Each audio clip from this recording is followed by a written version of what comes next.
Next up. Okay, so this one requires some setup. For streaming and for using Adobe, I boot into Windows. I still use Linux for everything else, and I have not run into any issues with it. I love Linux. It's great. It's so much better than Windows. Come into Windows, I'm still playing the Beaver game, so I launch Steam and just have that run in the background while I'm doing other stuff, because there's a lot of waiting in that game. I type Steam and hit enter, and then my Stream Deck thing opens. I'm like, what? So I close it, open the start menu, type Steam, hit enter, Stream Deck opens again. What the fuck? Eventually, it's just like, eventually I stop and look at it and be like, oh, for some reason it thinks that Stream Deck is the best match for typing the word Steam, when Steam is an app that I have on my computer. Like, that is dumb. This is why I don't use Windows anymore. This is part of the reason why I don't use Windows anymore. So I thought it was kind of funny, took a screenshot, posted it. This is my best performing post on Blue Sky. ElectroCal VT says, those damn video essayists and their nasty debate tactics, they never let me respond. Oh my God. Do you know how many times I've gotten comments being like, you talk too much? I'm like, you're on my YouTube channel, motherfucker. Who do you expect to see talking? Who else would be speaking at this moment, my good bitch? Yeah. So yeah, anyways, this was just a silly thing. It was like, okay, Windows is being stupid. This validates my decision to not use Windows. I thought it was kind of funny, so I posted it. And apparently it struck a nerve, because this is my best performing post on Blue Sky ever. Which, not doing amazing. It's 1,000 views or 1,000 likes. It's not like viral or anything, but it's up there for me. Anyway, this guy, this was the quintessential Blue Sky experience that I haven't had yet, that I keep hearing from other people being like, I just posted a silly thing and somebody took it way too seriously. So this person was like, because spelling mistakes can happen, it's not like it's not showing Steam at all. It's right there as the second option. What's the problem? The problem is it's not the first option when it's an exact match. Minor. Why am I suddenly thinking of opinion dismissed? Mild spelling mistake. Yeah, basically. So I was like, you don't think that an exact match should be higher up than a possible match based on the assumption of a spelling mistake?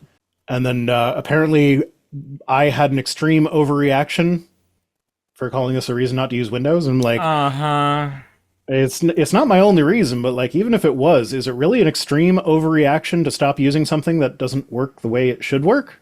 Like, I feel like that's not extreme. And then from that, they got apparently that the biggest issue in my life is that the Windows search doesn't work properly. I'm like, where in this interaction was I saying that this is the biggest problem in my life? Like, it's a silly thing that I thought was kind of funny and dumb, and it validated my choice. So I posted it, and it's resonating with people.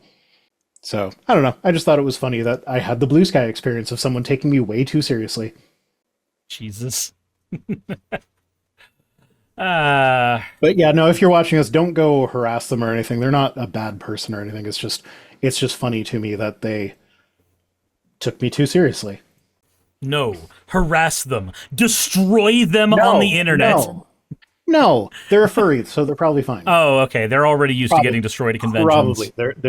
There is a sub-community in the furry community that I am aware of. There's apparently like Nazi furries. Yeah, Nosfurs are, That doesn't make any sense to me. Yeah, they'd be the first ones on the wall. Yeah. But like, generally speaking, furries are probably fine. So they're probably a good person. They just took me too seriously. I mean, there are some fine furries, but I'm not going to go so far as to think this person is one of them. Are there fine furries on both sides? Oh, good Lord. Jesus fucking Christ. Okay, moving on. Julie says, I took my 11-year-old to her checkup this morning, and the nurse asked me to step out of the room for a moment.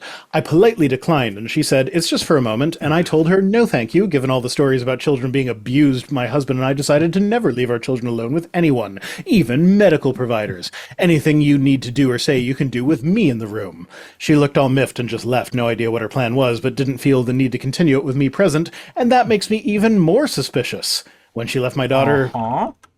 And when she left, my daughter thanked me for not leaving. She's already shy about the doctor. Her eyes got so wide when the lady asked me to leave.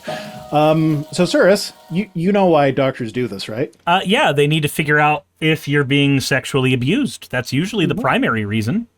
Yeah, they are looking for abuse. And generally, victims of abuse will not acknowledge the abuse when the abuser is in the room. Yeah, and if you're helicoptering at that exact moment, Like, the reason she was miffed is she's probably thinking, that's a red flag right there. yeah, most doctors are going to look at that and just go, maybe. Julie is probably sitting there going, you're going to try to indoctrinate my child into the trans cult. No, they're trying to figure out if your child got diddled. They're doing you a favor. Well, not if she's the abuser. Not if she's, well, no, yes, actually, they're doing a favor to that person as well.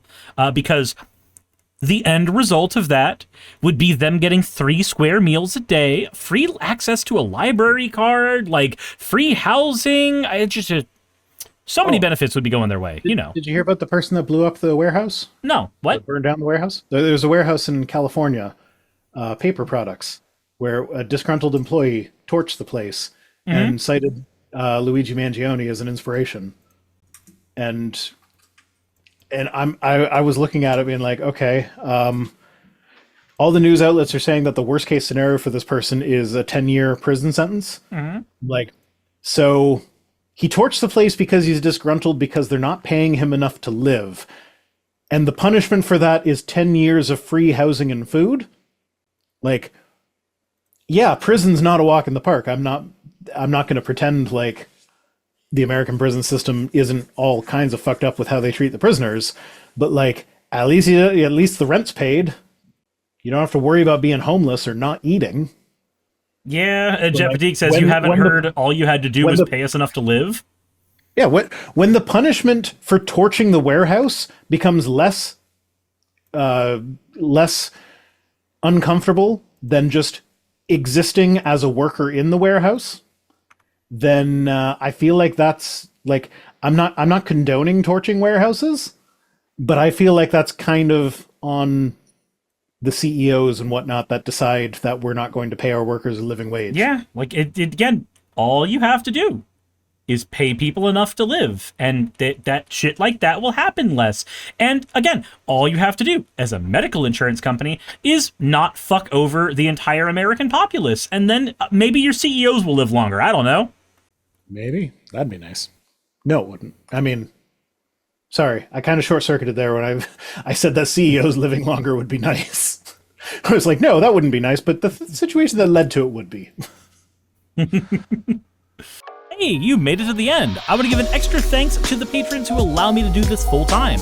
I want to thank Aaron Rail, Astral, Britzkrieg, Jemshin, Poundini, Red Joker, Victoria, Jonas, Craig, Tarika, Fireshard, Smiling GM, John, Dren Hadamada, Creeper, Sagitta, you know I'm not saying that last part, Sylvie Snow, Valis of Seraph, Ottoman Angel, Rooster Rachel, and Fire Panda, who are all my $20 and up patrons.